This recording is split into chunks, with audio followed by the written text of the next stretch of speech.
In athletics, we have volleyball games tonight and next Tuesday, while swim and dive have their DVC meet tonight and Saturday morning. Plus, dance team is kicking off winter tryouts on Tuesday and Wednesday. Indiana men's tennis played 2 matches at home at the IU Tennis Center last weekend. The Hoosiers entered the weekend with an impressive 11-1 home record and easily defeated Penn State 5-2 to start their Big Ten season 2-0. Women's basketball will also compete in the Big Ten Championships in Minneapolis, Minnesota, starting this Friday at 8:30 p.m. Indiana volleyball team took down Notre Dame in 4 sets this past Sunday. Arjo Elms has more. Indiana Wrestling's senior night this past Saturday against Northwestern, where the Hoosiers came out on top 25-13. Right out of the gate, the Hoosiers took a 12-0 with 2 tech falls and one major decision that they built off of for the rest of the match. Head coach Angel Escobedo says that when he took over this program just a few years ago, these seniors were there to build the team from the ground up, and he is beyond thankful for them. Coming off of a draw with Brown, Indiana returns to Bill Armstrong Stadium to play Evansville. The match started with powerful goals from freshman forward Layla Serta and sophomore midfielder Elle Bray, proving once again this season that their offense is strong and ready to play. Much potential, and I think she's trying to learn. She's grabbing it. She's asking questions, and I think she's slowly adjusting to the college level. But I think everybody can see what quality she has. I think today again 2 assists and a goal, and then she had 7 shots and 6 on goal. She probably feels like she probably should have had 2 or 3 goals. But I think I'm excited for her and some of the others of the quality we have in front, which we might. Maybe last year and the last couple of years with maybe 1 or 2 players, and now I think we got 3, 4, 5 players. I felt her off the side of my right shoulder, and I turned and I just took a chance on it because I saw an open net. But I mean, you can't score goals unless you take a chance. So when I saw the open net, I thought I would take it. The Hoosiers scored early on in the game, quickly putting numbers on the scoreboard. They rounded out their game with a goal in the 75th minute, finishing at 5-0. However, the coach is still looking for improvements with this team. Pieces as well, so I think we could have had a couple more goals. I think we could have been a little bit more clinical, but that's maybe asking for a little bit too much. But all around good performance.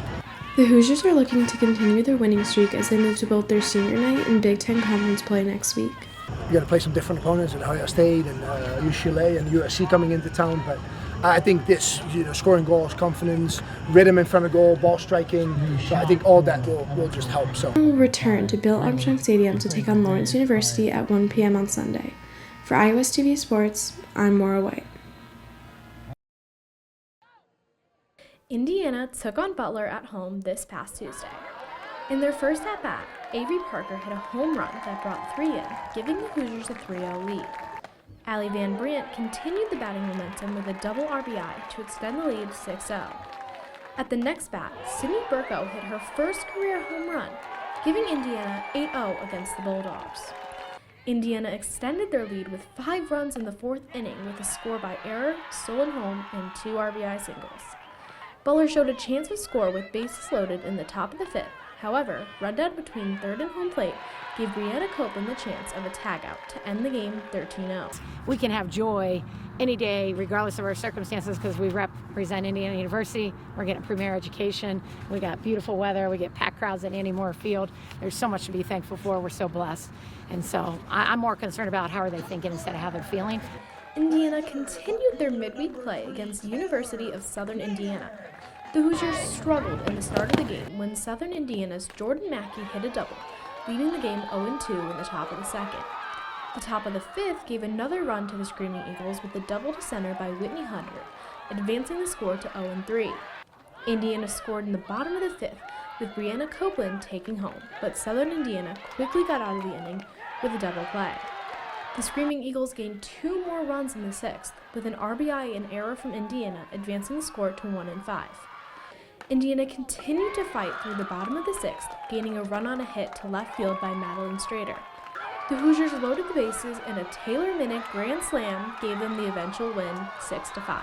We all said if it wasn't going to be me, it was going to be one of us. So we knew we needed this game, and it was going to be one of us seniors to come in clutch. A rocky start for the Hoosiers, but one swing gave them the win. The Hoosiers look to continue this winning momentum this weekend. From Andy Moore Field, I'm Maura White, iOS TV Sports. I'm Mary Kate Sullivan here with Maura White and iOS TV. Today we will be talking about our 4 main takeaways from today's games of the Hoosier Classic. My first main takeaway is from the first game against Western Michigan, the very first inning, a Taylor Minnick home run which brought Brianna Copeland in, and a deja vu moment for the entire crowd as it happened yesterday as well. My second main takeaway is the steal of home by Avery Parker, which was originally called out. Coach Shayton challenged it, they reviewed it, it was called safe, which gave a score to the Hoosiers. In the second game against Bowling Green, Alex Cooper had a double play that the ump originally called safe, but Coach Stanton came out quickly to challenge the play. It came back that the player was out and the inning ended. My fourth point is the Bree Copeland home run. This just shows how much of an asset she is to this softball offense. Indiana has had 4 straight wins by the 8-run rule, proving them to be a competitor in this Hoosier Classic. We'll see if we can get a 5th one tomorrow.